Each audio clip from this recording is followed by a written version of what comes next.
It's a great pleasure to introduce Simon Rubinsohn. He is chief economist at the Royal Institute of Chartered Surveyors. Before taking up this appointment, he was a senior strategist at Barclays Wells for many years. He entered in the financial industry in 1985, and his first appointment was with ANC Merchant Bank, where he worked as a UK economist.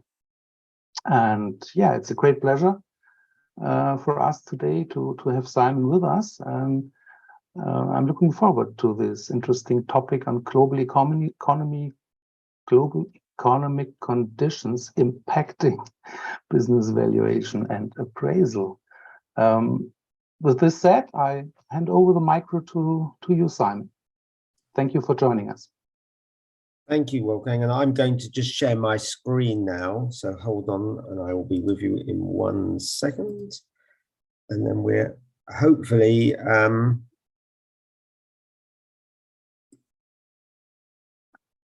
so we can see your presentation. Maybe you can. I'm just going to put it on, hold on a second.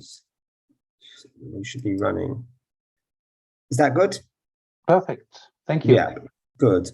All right. Well, good morning or good afternoon, everyone, depending on where you are. And it's a pleasure to be here, and really looking forward to the next hour.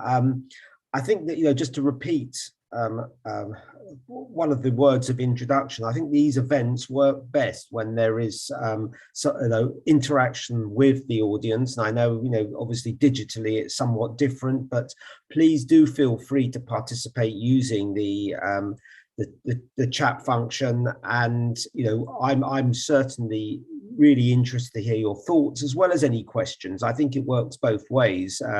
Many of you guys are effectively seeing what's going on at the sharp end, and it really helps me understand the pressures if you feed in your thoughts. So let's make it as interactive as possible, and so very happy to respond to any questions, but don't hesitate giving me some sort of insights as to what you're seeing. I think that will be beneficial for me. So, the focus today is very much around the global economy, and I suppose by implication what that means for people working in the business valuation and appraisal field. But really I'm focusing on, I suppose, those macroeconomic conditions, and it may be that you can give me a bit of a steer as to how you think it's going to impact on you.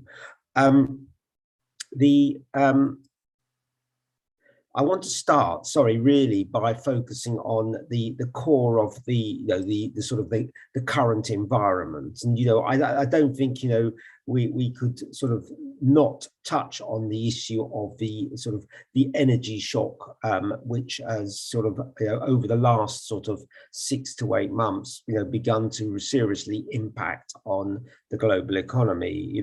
Now it's certainly fair to say that the way this shock has worked has been certainly quite divergent across the globe, and it's certainly not been uniform. But you can see from this first slide, and this is an OECD chart, just looking at the total energy expenditure as a percentage of GDP, certainly at the high watermark of the recent episode with the uplift in energy prices.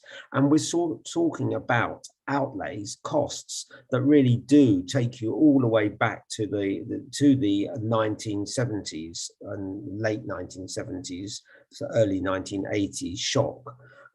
So we're talking about something here that not just is hugely significant in terms of the scale, but something back then that triggered a very meaningful global recession. And perhaps it's not surprising that, as a result of what we've been seeing this time around, the repeat episode, that those same sort of concerns have emerged. What is going to be the impact on the business sector? To what extent is business activity going to fall? To what extent are we going to see businesses collapse under the pressure of low demand, high levels of cost, whether it is to do with debt levels or servicing debt levels. So a lot of pressures that, you know, we saw certainly in the late 1970s, early 1980s, have been very uppermost in the mind of policymakers as they try to look at what, you know, the potential implications of this sharp uplift in energy expenditure. You can see that that's you know, that has been a pretty, you know, steep rise, and obviously very much linked, but not entirely, but very much linked to the war in Europe, which at this point shows little sign of drawing to a conclusion. That said, and I think again it is worth, it is interesting to highlight this point that, you know, actually despite the shock, the energy shock, if you look at the chart on the left, so this is more timely data that was. If we go back to the previous chart, that was annual type data. This is daily data looking at a standard measure of gas prices. And you can see how gas prices have actually come down quite sharply through the course of, you know, in a way, the back end of the year after that initial shock linked to the early part of the war. Then you've seen it coming down, you know, the gas price coming down a bit. You had another jump up here towards the end of the year, but it's subsequently come all the way back down. It is still significantly above where it was preceding the pandemic. So I think it's, you know, one of the issues that's all people ask me, you know, well, why aren't gas, you know, why are we still concerned about the impact of energy if gas prices are coming down? And you can see that certainly the scale, the day-to-day price coming out of ongoing trading is a lot lower than it was, but you're still talking about a significantly higher level, probably 50% higher price level than it was on average through that the period preceding the pandemic. So that gives a bit of context to where we are. So that energy shock, repeat of the 70s, well, it's still out there, but it perhaps has eased a bit. And as we go through this presentation, that might help to explain some of the shift in the narrative around the global economy. So we'll come on to that. I also just wanted to just touch on one other thing that has been a concern for you know, a lot of businesses globally and also policymakers, and that has been some of those supply chain issues, the legacy of COVID. So you've got a number of things weaving together here. You've got the ending of lockdowns, the bounce back in the economy, the stress as, you know, the level of demand was ratcheted up. And on top of that, you've got that sort of issue of the war in Europe and what it's doing in terms of energy costs. But, you know, I've pointed out what's happened to gas prices. You can see here how some of the issues around supply chain are beginning to ease. So 2 measures of shipping, container shipping, give you a feel for just how the picture has begun to unwind. Now they're measuring slightly different things, and perhaps not surprisingly, then they're not moving in an identical way. And it might have been more helpful if I put them, on different sides. Some of those increases that took place in the Harpex index, I should say, in blue would actually look bigger, so you can't get the scale of that perhaps, but nevertheless you can get the picture is that in both of these measures those shipping costs have eased, which is indicative of just some slowing in the pain associated with supply chain challenges. So you know, if one looks at these 2 slides, one might come to the conclusion that things are just looking a little bit better at the present time globally, and I'm looking at very much from a global perspective, you know, there is some evidence, and you know, if what you think, you know, inflation was the big concern. It was the big concern because that first slide, energy costs going up so much. But there are some signs that perhaps headline inflation may just be in the process of peaking. And given what I said about gas prices, given what I said about shipping costs, you know, perhaps one should be, you know, reasonably sort of comfortable with that and believe that we really are at that point, where an inflection point. And you can see here, if you look at the blue line is the euro area, I've got the US there in orange. It's come down a bit more in the US, actually, hasn't it? You can see that. And there, the UK. So my own country, they're very much still at the top, only just nudging down a tiny bit, still above 10% in the UK. But nevertheless, there is just enough there to make you feel perhaps inflation's peaked. Or headline inflation. So that's the good news. But one of the big concerns that policymakers have at the moment is, inflation peaking is a good thing, and it might mean that, and I'll come on to interest rates shortly, but that may be the sort of signal a turning point.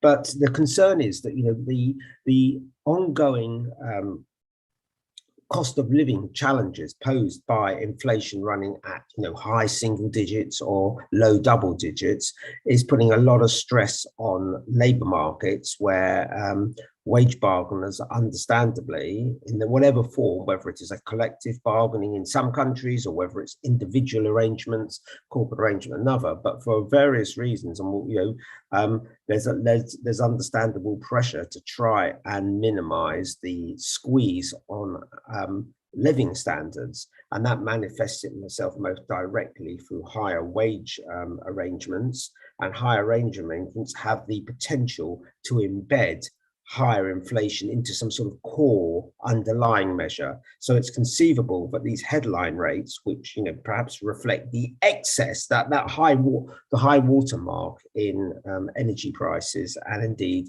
in some of the other supply, and I should say other commodity prices and supply chain constraints, that may be peaking, but it may now be a more generalized core inflation problem, which won't be quite as high.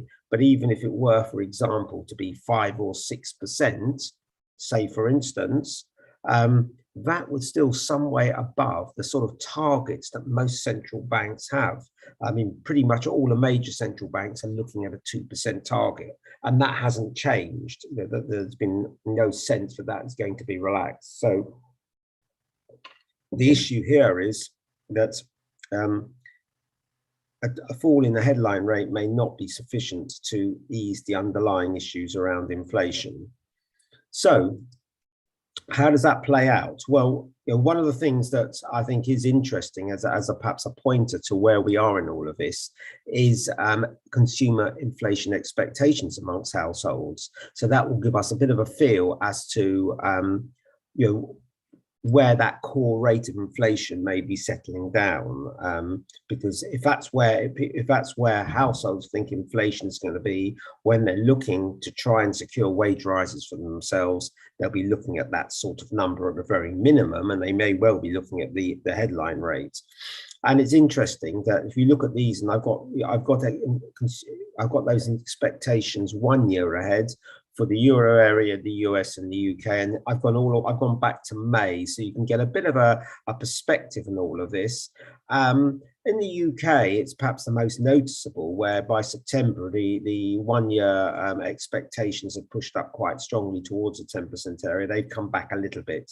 But in most cases, if you look at the US and the euro area, there's not an awful lot of change. You might say there's a slight improvement in inflation expectations, but they haven't come down materially. So you're actually facing a situation where most households still think inflation is going to be, in that sort of 5 to 6% area in a year's time. And in the UK, the numbers are a little bit higher.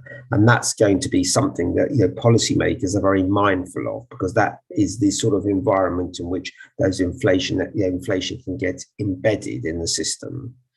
And obviously, if inflation is embedded and you've got these 2% targets, that puts a lot of onus on central banks to address that issue. So it's really important that we begin to see these expectation numbers begin to ease, particularly given a lot of the debate that's going on at the moment about how, whether we're close to an inflection point, a turning point on central bank policy as well. Now, What is really unusual about this downturn, and at the moment, it's, we talked about, remember, let's think of why we have a downturn. You've got energy prices eating into so much household income, or have been eating into household income, that people don't have the money to spend on other goods and services. So typically you would expect this sort of environment to lead to a recession. So far, actually, I suppose, in a way, I think the economies have proved a little bit more resilient than you might have expected. Given the extent of the squeeze, and given what I said about what happened in the early 1980s, which was a very deep recession following a very similar jump in energy costs, perhaps for a more protracted period, which may be the big difference. But if you look at one of the areas which is striking in terms of the difference this time compared with past recessions is just looking at what's happening in the labour market. And I'm sure you're all familiar with these sorts of numbers, but I think it's instructive just to show them again, and to show them for a broad range of countries. We're not talking here about just focusing on one or two countries. So on the left-hand side, you've got vacancy rates as a percentage of the labour force. You've got the 2022 figure. So slightly dated, but not very much. We're only, obviously at the end of January. And you've got the average for the preceding period, preceding 10 years or 8 years. And you can see that's the orange diamond. And you can see that vacancy rates remain pretty much everywhere higher than the average over the preceding period. And similarly, if you look at the unemployment figures,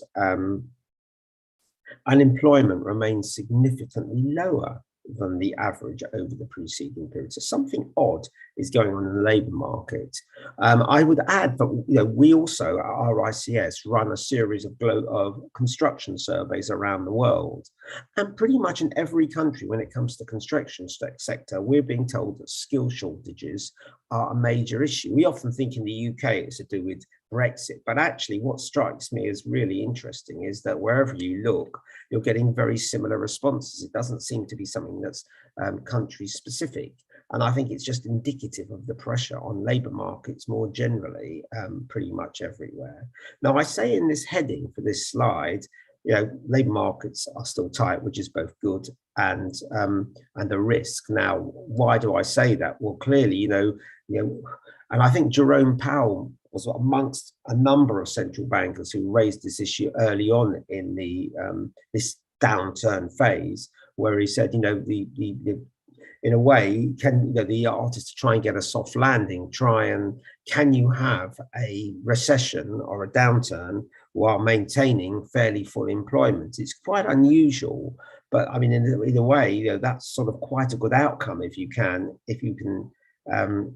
navigate this downturn without seeing huge job losses and all the pain that comes with it.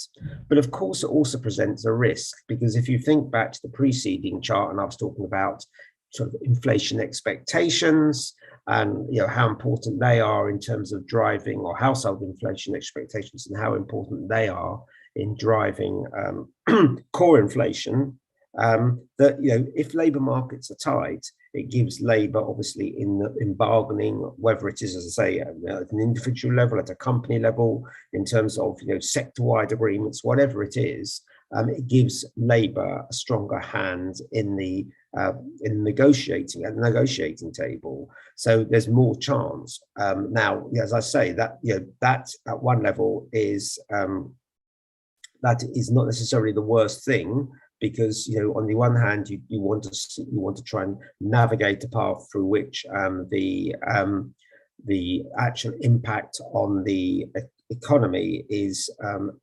limited, but on the other hand you're also mindful that if labour markets are tight, you could get a more enduring inflation problem. So really interesting challenge here.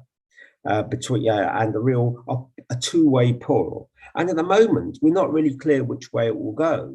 I think central bankers still generally are hoping that they can manage this without too much of a fallout in terms of labour markets, because obviously when labour markets unwind, it's very painful for lots of people who are made redundant, who have ongoing financial commitments, whether it's mortgages or other things. And that in itself can raise issues at times if it becomes really extreme around financial stability. So there's lots of related issues that follow through from seeing a significant unwinding of labour markets. Now I'm going to take a pause just for 1 second, because I do want it to be interactive, and I feel that I'm moving through this fairly quickly, but if there are any thoughts at this point, please don't hesitate to put something in the chat.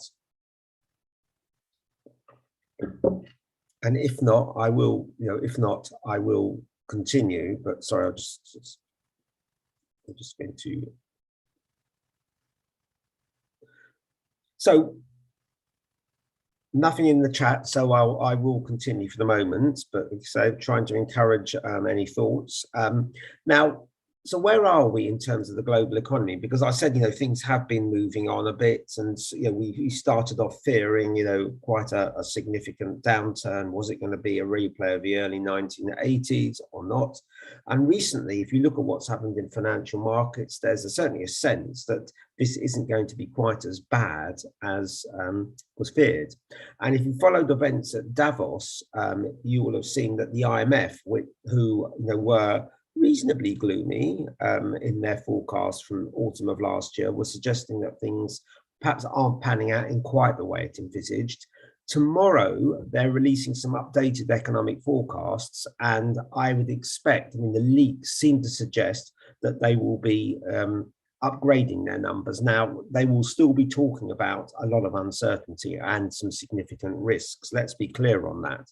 But I think that what they will be saying is that, given what has happened so far, it does feel that perhaps, and it may be because energy prices have fallen a bit, it does appear to suggest that, perhaps the extent of a downturn will not be quite what we envisaged previously. And the slide I've got on the screen also this is not from the IMF, this is from a consultancy called Oxford, but I just wanted to show you what they're saying in terms of the profile for growth. So, and I think this is a broadly consensus view. So if you look at the last four readings on your right-hand side, cover the world and advanced economies, looking out for the 4 quarters of this year. And it sort of suggests that it's the first half of this year when the pressure is going to be greatest. And that, that's when interest rates are still going up probably. And, there was an expectation that as you move through the year, some of those pressures will lessen. So we're going to get more information on all of this tomorrow from the IMF. It's something that, I think will, take time to come through. But I suspect that, if we look at where the consensus numbers are, they're likely to be showing something along these lines in terms of the profile. So a question has come in, and I just want to touch on a response to this. So the first part of it is, do I think that immigration is having a major effect on labour markets? Well, inevitably, to some extent, it depends on where we talk about. Certainly, if one looks at the UK as an example, and I think it may be fair to say that some other countries as well, where immigration policies have been tightened up, the free flow of labour certainly has been impeded. Now, that doesn't mean that there aren't still significant numbers of people coming through the door, so to speak.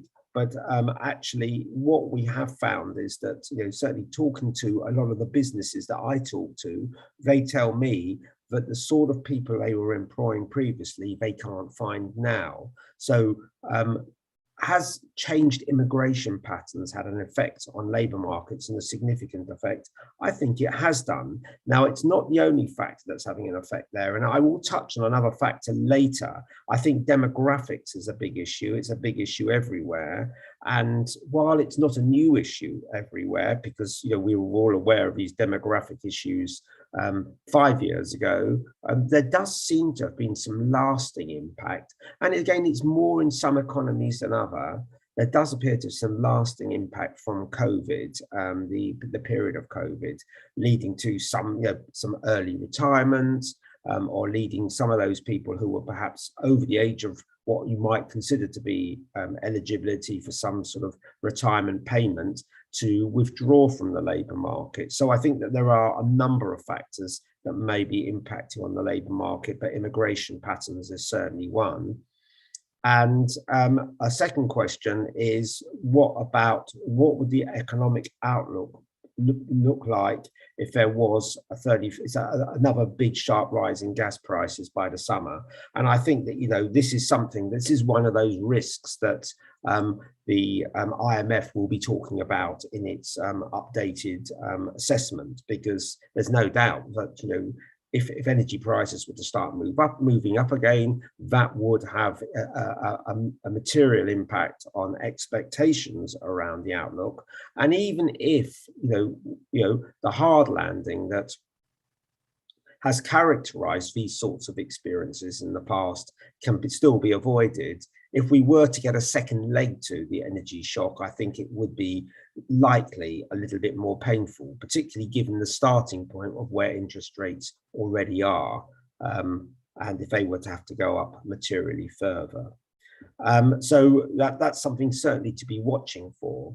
Now, just to reiterate that point about this being, or the expectations around the recession this time being so modest relative to past experiences, this slide just graphically shows it. And this is the peak to trough fall in GDP. Now, this was actually done in December. So look, the way that things go in economic forecasting, as the data changes, the numbers and the forecasts change. So these blue bars at the bottom, which were the forecast peak to trough fall, they probably actually narrowed. They're probably even lower now than they were previously. So they would stand even further away from the median, the grey triangle, and the deepest recession, which is the orange triangle. So you can just see, though, from this, Germany, obviously that median, is slightly strange in a way, and that was partly because I think some of the recessions that they had, particularly in the 1990s, were not as deep as some other countries, partly because of the unification link. But that's by the by. The overall pattern you can see here is just how even before the latest news flow, the peak to trough fall that was being projected was pretty modest in any sort of historical comparison around recessions. So the question really, and I think it's a really important question for people in business and elsewhere, and households obviously as well, is what's going to happen to interest rates? Well, I'm sure you're all aware, this is a big interest rate week. We've got the Fed meeting in the US, obviously. We've got the Bank of England here in London. We've got the ECB meeting in Frankfurt. So there's a lot going on interest rates. And when I look at the story, what are we getting? We're getting a pattern of an economy where the activity numbers aren't as bad as was thought, but that inflation does appear to be rolling over, despite the fact that labour markets remain tight. So central bankers are really having to weigh all these things up. But bond markets, so if you look at the 2-year bond for Germany, the US and the UK shown here, you can see that the bond markets have actually settled down. They're not sort of pushing up anymore. There's not the expectation that they're not discounting any further. That they're not. That they are, or is there? I should put another way. There is the perception that they are now pretty much discounting what else is still to come, and they can see the peak in sight. Now the peak isn't this week or the peak hasn't been, I should say, because the expectation is that the Fed may well slow the pace at which it's tightening rates. The expectation is only 25 basis points this week. It's 50 in the UK and 50 in Europe. But the sense is that we are getting close to the point where central bankers will pause. And I suppose that's what this bond market chart is showing, that we're close to the point where they'll at least pause for breath, and then they will sit back and try and evaluate whether or not this inflation story is going to ease. And remember, the point is not just whether headline rates come down, but they're looking at those core rates coming down, because they know that they've got to get over the medium term. And by medium term, I'm saying 2-3 years. They're still obligated to try and hit those targets. So they're not optional targets. They are obligated to hit them. And if we, for example, as that question I just said before, if we were to see another increase in energy prices, a significant increase over the coming months, then I think that central banks are going to be put in a very difficult place, because they will recognise that again will hit households' well-being and indeed corporate well-being, and likely squeeze spending and investment. So business investment likely to struggle in that environment. But on the other hand, it's likely to give to a lift to inflation. So what do central banks do at that point? They're still trying to target inflation. And the likelihood is they probably would respond by pushing up interest rates a little bit further. But I certainly don't think one should be complacent. And I wanted to just show these comments. These comments have come out from central bankers. So, at times I'm sort of looking at things and thinking, well, actually, perhaps we are near the peak. And certainly, if you listen to a lot of the market commentary, equity markets seem to be reflecting that hope.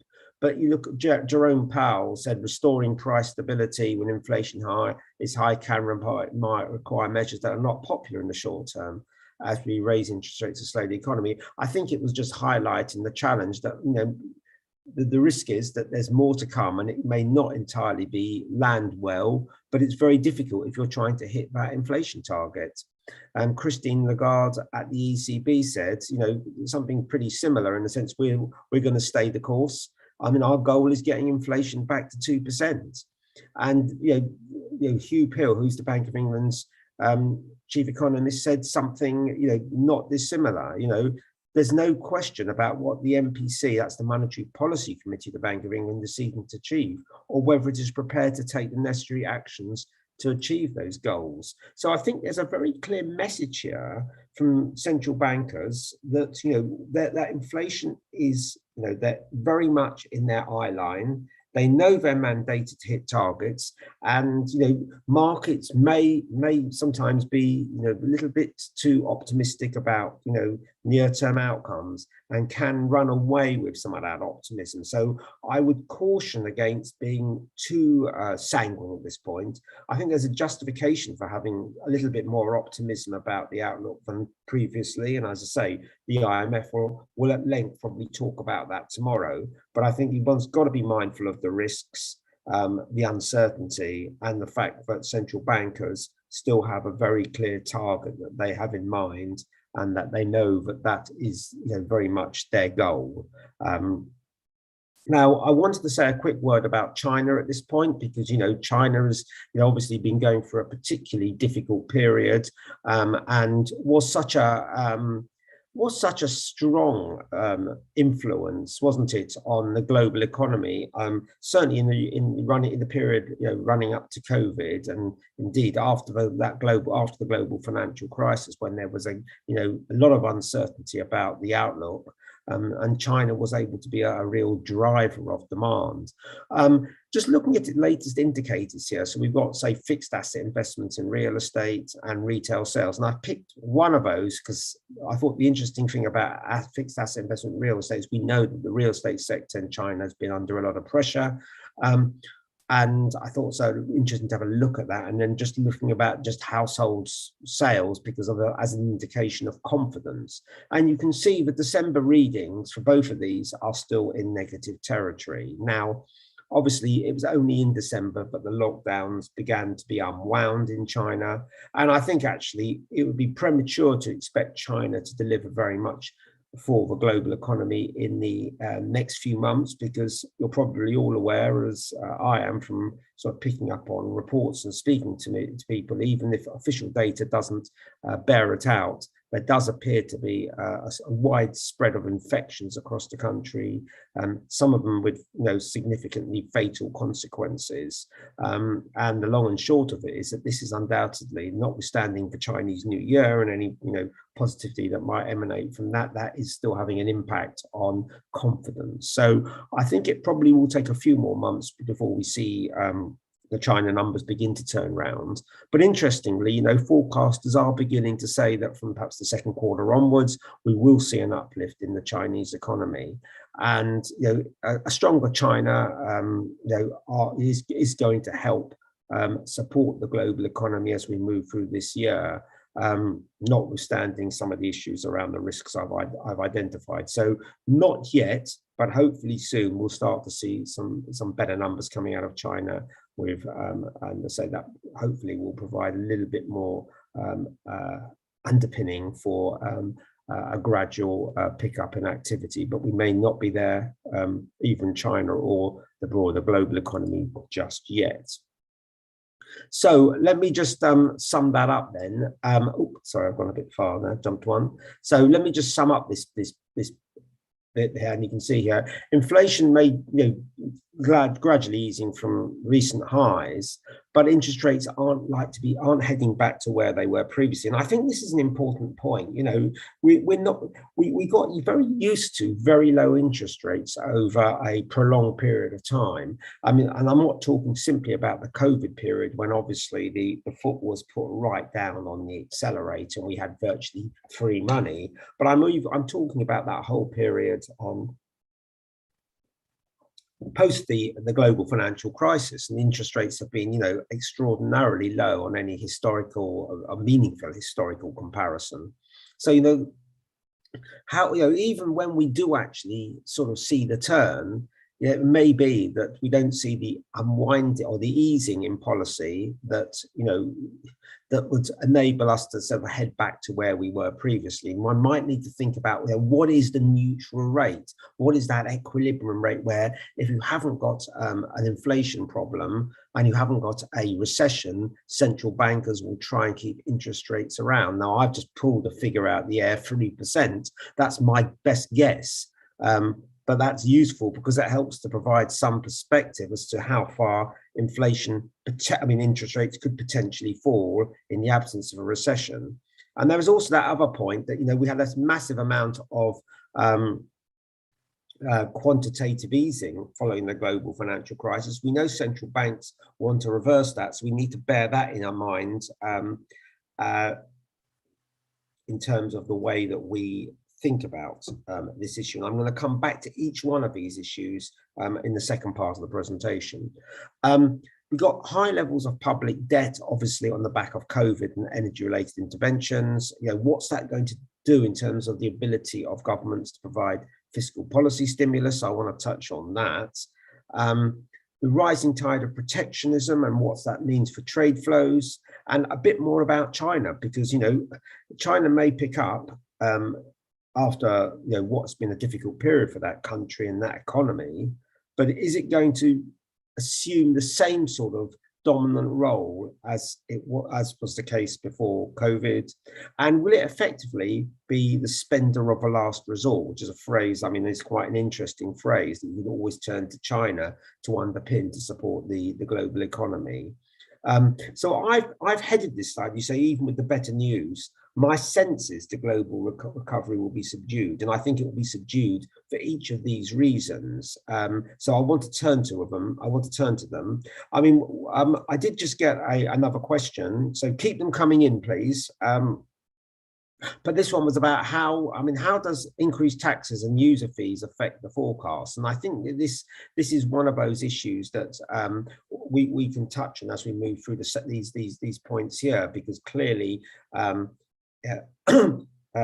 as taxes and other costs to fund various aspects of public policy are raised in the wake of COVID, that is going to be another area which potentially can be a drag on the ability of households and indeed business to provide this sort of impetus for recovery that you would normally expect to see. But let me go through each one of these in turn. So I touched on the point about interest rates, and I think 3% might be the neutral rate. Well, the Fed rate, the Fed funds rate heading up towards, not there yet, the 5% area, that would provide a little bit of leeway when they want to turn course, but we're not going back to 0%. So I think that that's something that those people who have debt levels and are thinking about borrowing need to consider. But that was the aberration. This isn't the aberration. This is a normal response to an inflation problem. But the other issue here is that central banks' balance sheets became bloated. Central banks basically bought a lot of bonds. They did that because that was the quantitative process around which quantitative easing was used to support the economy. And the aim was, remember, you buy a lot of bonds, you push bond yields down. If you push bond yields down, effectively, a lot of borrowing costs are lower. People borrow not at the Fed funds rate, they borrow, corporates will borrow through the corporate bond market. And that obviously with a spread will depend on the treasury rate. So, and very similar issues, it's very similar patterns in Europe and the UK. And indeed elsewhere, many other countries. Now, this particular slide shows how the balance sheet has grown. I mean, what you can see obviously is the rise steadily, through from 2008. Obviously, there was a bit of an explosion through the COVID period because of the specific issues around that. And this is including a forecast of how it's likely the plans are, well, it's the plans rather than the forecast for that balance sheet to be scaled back. But you can see even by the end of next year, you're still talking about a fairly substantial balance sheet expansion compared with 2008. At the moment, it's very much focused on runoff, so letting bonds mature, but there is a lot of discussion about whether central banks, not just the Fed, need to be more active in actually selling bonds in the marketplace. Now, that would obviously be quite a strong signal in terms of what it means, and the bond markets need to be strong enough to withstand that. If you've got a big holder of bonds selling bonds out there, the risk is that that steadying in treasury and indeed gilt yields and German bond yields that I showcased earlier with one of the slides. The risk is that actually, rather than that actually leveling off, you could actually, with a big seller, see those rates go up, and that could mean borrowing costs are higher, which in itself will be obviously a challenge for both households and businesses, and represent another source of uncertainty in terms of the progression of the global economy. So central banks are under a lot of pressure here, but clearly they do want to scale back those balance sheets. So they're going to have to choose their moments when they want to move a bit more aggressively. But again, it's another reason why we're not going back to where we were in terms of monetary policy. That was, just the COVID period, interest rates, money free, huge amount of quantitative easing. That is in the past, and it's now moving into reverse phase. And I think that's something that's got to be really factored into the way we think about this. The second of the factors, fiscal policy. Well, on the left, I've just got some examples of the energy-related fiscal support. I mean, obviously, it depends how you define them, because the American sort of policy may not have been defined in quite the same way for this chart. And this is another OECD chart.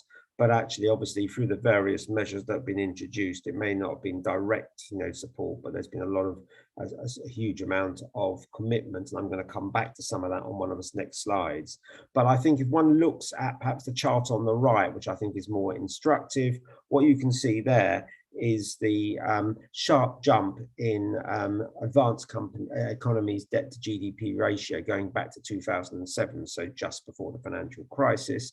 You can see that on average, debt then was around 70% of GDP. We're now talking about still around 115% of GDP.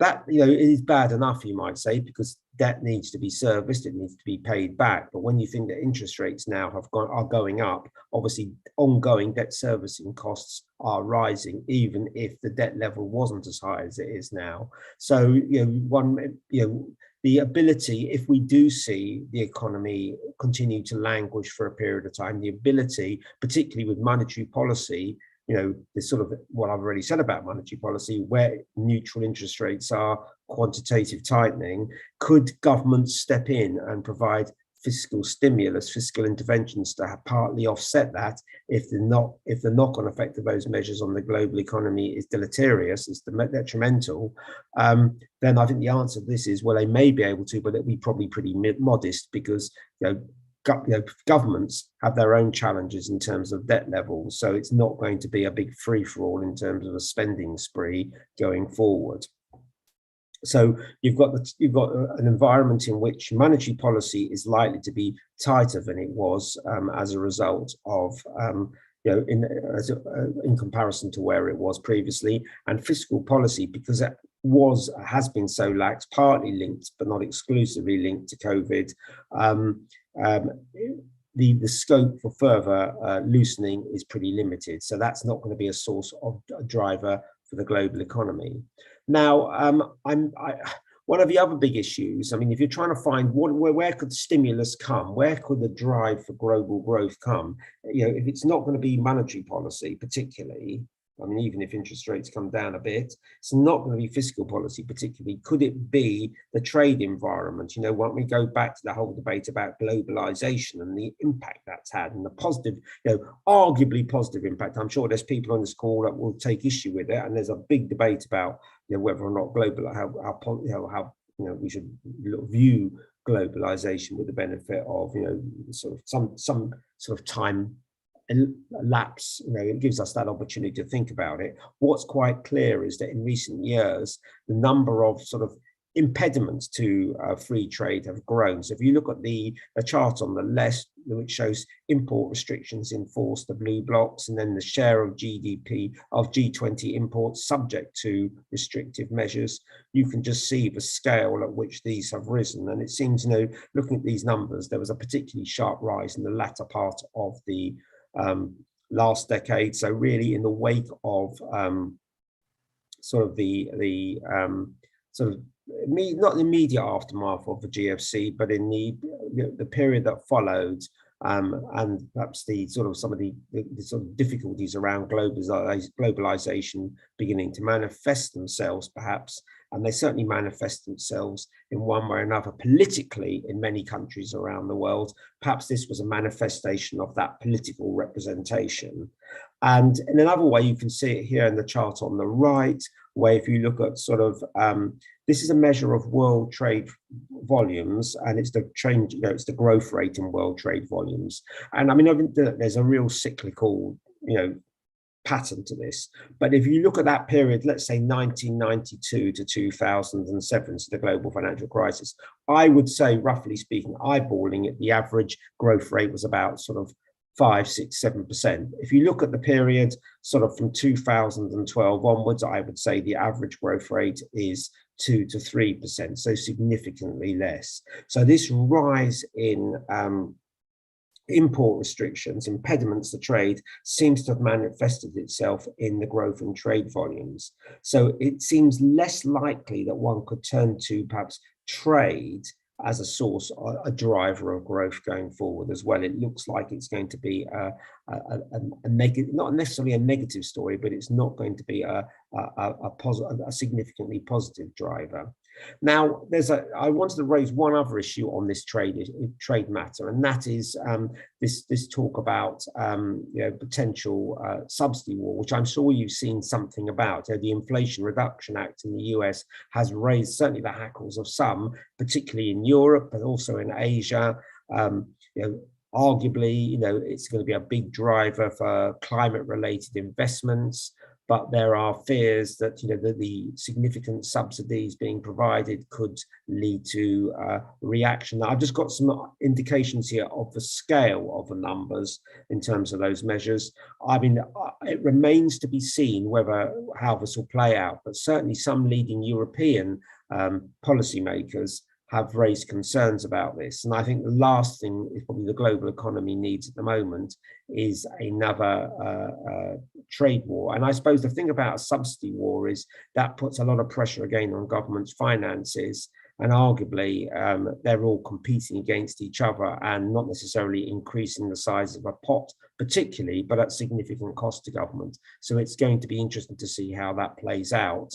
But that could potentially, and certainly in terms of trade, provide a bit of a risk. And there's certainly some indications that the IRA has indeed had the desired effect of encouraging some businesses to locate in the US, and arguably, from a US perspective, clearly a very good thing. But the risk is obviously if there's a response and if it's a more aggressive response in some other parts of the world. So this is one to keep a watchful eye on rather than anything more at this moment. The fourth and final risk I wanted to just highlight was just China. And I said, China, spender of the last resort, unlikely. And I think that's, that's something that, I would reiterate. I think we're going to see a recovery in China. But you can see here, I mentioned demographics earlier. Well, the demographic issue is just as live in China as elsewhere. And obviously, if you have a smaller working age population, or the growth rate, in fact, is negative, so it is actually a shrinking working age population, then it's much harder to generate growth. And obviously, you have more dependence, costly, putting greater pressure on the public purse. So China is going through some of those same sort of issues. And I'm sure you actually saw the headline about the demographics turning adverse just in terms of population numbers. Just the other day, there was a story that helped foreshadow this particular chart, and you can see that trend is projected to continue to signal a shrinking labour supply. So that's going to have bearings on product, probably also not just the numbers of people looking for work, but actually also potentially also productivity growth as well. So that's that sort of suggests that China can't play the same role it played in the last couple of decades. The game has changed a bit. Now, one of the other questions that's come in is, are there other countries that can take on the same role? And certainly, people have pointed to India being perhaps the most dynamic, large economy over the next decade. And I would certainly concur with that. Whether it can provide the same sort of global lift, and remember, India has already been enjoying relatively fast rates of growth. If you, excuse me, strip out the COVID period, it wasn't seeing sluggish growth, but it may well experience some sort of uplift. But I'm not sure that scale is going to be enough to fill the gap left by China. So again, potentially another drag on how things might play out. Now, I want to stress here that we're not talking about a prolonged period of economic recession. What I'm talking here about is a subdued recovery. You've got possibly a recession that doesn't actually manifest itself in terms of the pain that previous recessions have. But unfortunately, perhaps the recovery is also somewhat subdued. Now, if I was looking for an upside to all of this, because I don't want to end on too gloomy a note, I don't think, it'd be useful to look at where could we be surprised? And I think Asia has that potential. I just mentioned India, but, relative to other parts of the world, Asia hasn't had a strong inflation cycle. So I think there's potentially just a bit more scope there for sorry, it seems to have jumped the slides. There's a bit more scope there for a positive surprise. And if obviously, if you were to see this acceleration in terms of growth in Asia, then perhaps, it could provide a positive uplift, as I say, on that second bullet point, for, in terms of benefiting European export demand. Germany in particular, obviously, particularly China rather than perhaps India, but exports a lot of its heavy duty equipment. And then, if I look at the issue about sort of trade related issues, and obviously China is very part and parcel of this sort of fragmentation of the globe, and not just deglobalization, but also those political risks. Perhaps if we see an improvement in the global economy, it might help improve relations with countries like China, perhaps easing that risk of fragmentation. And I also mentioned the point there that emerging markets, if we were to see dollar-related pressures ease, then that could help many emerging markets as well. The other thing that's worthwhile just mentioning is also the green opportunity. Now, I mentioned the Inflation Reduction Act, and in the case of the US, and potential for that could have as a challenge for trade flows. What I would say is that there's also a fantastic opportunity when it comes to climate change. And you can see I've just looked at one particular study. It came up at Davos. You may have seen reference to it, the Independent High-Level Expert Group on Climate Finance. They estimate that gross investment required to sort of get the transitions that I mentioned in bullet one around energy and transport will be in the region of 5 to 7 trillion a year by 2030, and that, that's obviously a significant uplift. We're talking about a threefold uplift from where those spendings are today. And just to give you a bit of a context on that, 5 to 7 trillion. That's around, I'd say, perhaps 25% of, or perhaps 20% of the US economy, so of US GDP. So we're talking about a significant sum of money. So if that were to manifest itself, if we were to see that level of spending, I think that would be huge. And obviously it would be global, and it could provide a significant medium-term boost to economic activity, and perhaps undermine that sort of rather downbeat, sort of subdued recovery story that I've been outlining. So look, let me just finish off here. I think that an energy shock of 1970s proportions. Well, we're not seeing the economic downturn to match it, which is great news. It feels very different in character, but a typical stimuli for recovery are just not available, or are likely to be implemented in a much more muted way. And that's why I think that we're likely to have to encounter or deal with a much more subdued expansionary phase of the next cycle. But I do think, there's an upside surprise here which could emanate from Asia. And I would also just draw attention again to that, the green opportunity, which I think is not insignificant. And there's been a lot of it already underway, but the upside potential is pretty significant. So I'm going to finish there. I'm going to stop sharing my screen, but I'm very happy to take any last minute questions. I know I've used up a lot of the time, but really happy to hear any of your thoughts.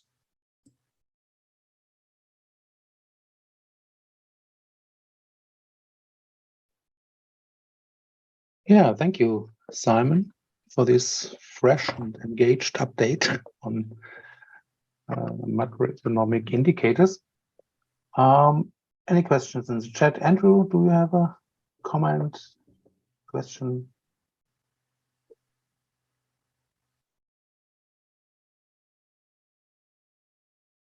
Not really. Can't see a question. From a business evaluator's perspective, we very often have to make a judgment on long-term inflation, so terminal value things and so on. You talked on this neutral rate of 3% for the US. Do you have an idea how practitioners can get a defendable source on long-term inflation rates for US or for euro or pound? Well, I suppose that one has to sort of go back to that slide where I had the comments from central bankers. Central bankers are currently mandated to hit targets, and I think that it would be foolish of us, and I think that people like Jerome Powell have suggested that it might be, or intimated, not use those words necessarily, that it'd be foolish of us not to buy into their commitment to address the problems that are currently facing the global economy, and to not deliver an outcome where inflation is meeting the targets they've been explicitly set, or in the case of or where they have more autonomy, have set for themselves. So it's not always set. So I would still be looking, as if I was looking from a business point of view, I'd be working in the medium term on the presumption that we would be looking at inflation back at that sort of area. But the challenge is how you get there and what it means in terms of the interest rate process. And that's where, if we were, one of the questions that came in, if we were to see a sharp uplift in energy costs, then the potential knock-on effects in terms of energy, in terms of interest rates to deliver that outcome may be quite painful in the short term. Simon, yeah. one of the more recent effects in the North American economy is the downsizing of many companies and reduction of their workforces. But what that is also affecting is resurrection of many new industry in their own right, and new startups, which in effect in past cycles have stimulated the economy. how much of an effect do you think that's going to have in terms of the in terms of the medium term?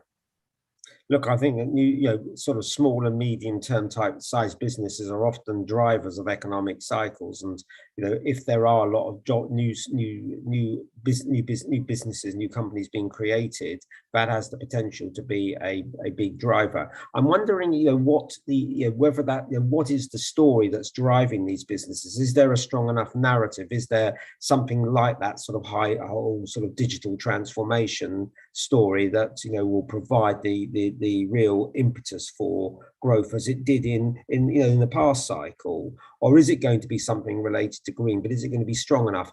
I think it's an encouraging development that there's that sort of transition away from some of perhaps the industries where where clearly perhaps the number of the headcount was perhaps too high and reflected. And I don't know if you're thinking about sort of digital industries where I'm aware that there has been attempt to scale back workforce somewhat.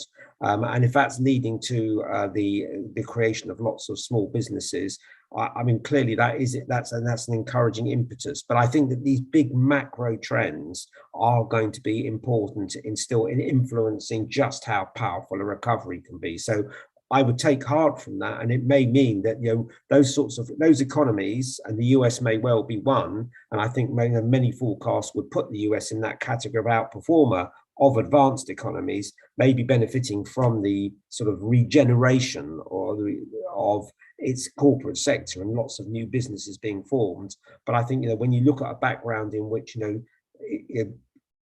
interest rates are going to be perhaps not where they were previously, it's going to be much more challenging. I mean, obviously the US does have that massive fiscal program coming through over a number of years, which is also going to be arguably quite supportive as well.